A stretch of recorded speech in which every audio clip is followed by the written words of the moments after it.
Hello everyone, welcome to Johnny Modeling Studio channel. In the last video, I completed the black inner armor of the torso. This time, we'll be working on the exterior armor to finish up the torso. Here's what it will look like once completed, with a glow effect as well. These are the pieces that cover the torso's exterior. On the left are the parts of the front, and on the right are the ones for the back. The top row here is for chest and back, while the bottom row includes the 3 waist sections. So far, only this one chest piece has been painted. The rest remain unpainted. I've partially sanded some of the pieces, like the hip armor and waist armor, to better observe any areas that may need adjustment. After a light sanding, some issues become more visible.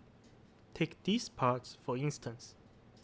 The areas where the primer has been worn off reveal the original color of the pieces, while the other side still has a layer of primer. So what's the issue? Well, the pieces themselves have a few recessed details, like these small gray spots, which are recessed. Since these areas are lower than surface, the primer can't be sanded off. Most of them are fine.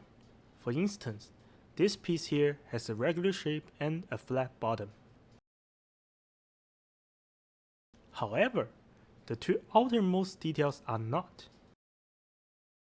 Same for the outer ones on this green part. Edges are less clear after sanding, and certain corners on the other parts lose clarity. The reason for this loss of clarity is that the recessed details aren't very well defined. Their shapes aren't uniform, and the bottoms aren't even. This makes them look off, and will also make panel washing less effective. Typically, you could go over these details with a scribing tool to make them more precise. However, since the scale here differs from the usual models, standard sizes for scribers like 0.125, 0.15 or 0.2 mm won't match. So either I fill in these areas and rescribe them, or simply fill them in and leave out the details altogether. Now, these parts have all been sanded. I've decided to remove the side details mentioned above by filling them in, including areas here and here.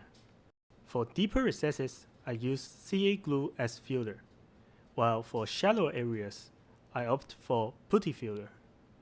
Based on the original design in the movie, these areas weren't supposed to have such details. Although adding details on larger scale model is understandable, these particular details were poorly executed. Filling them may actually improve the final look. One last thing to address is these 2 pieces on the abdomen. There's a small triangular detail here that was added by the manufacturer.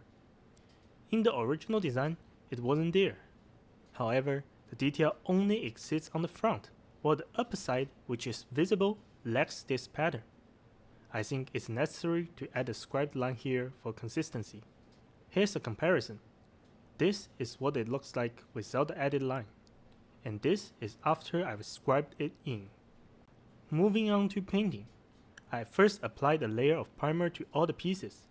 This time, I used Gaia's Nazca series Mechanical Surfacer Light. The purple paint was custom mixed, using Jump Wind Glossy Purple as the base, with some Jump Wind Glossy Red and Gaia X Gloss White. The ratio was about 10 ml purple to 20 drops of red and 20 drops white. For the green pieces, I also applied a layer of Nazca Light Gray Primer, but I added an extra step with a white base coat after the primer. This is because the green paint I use has a terrible coverage power. A white base makes the green color much more vibrant.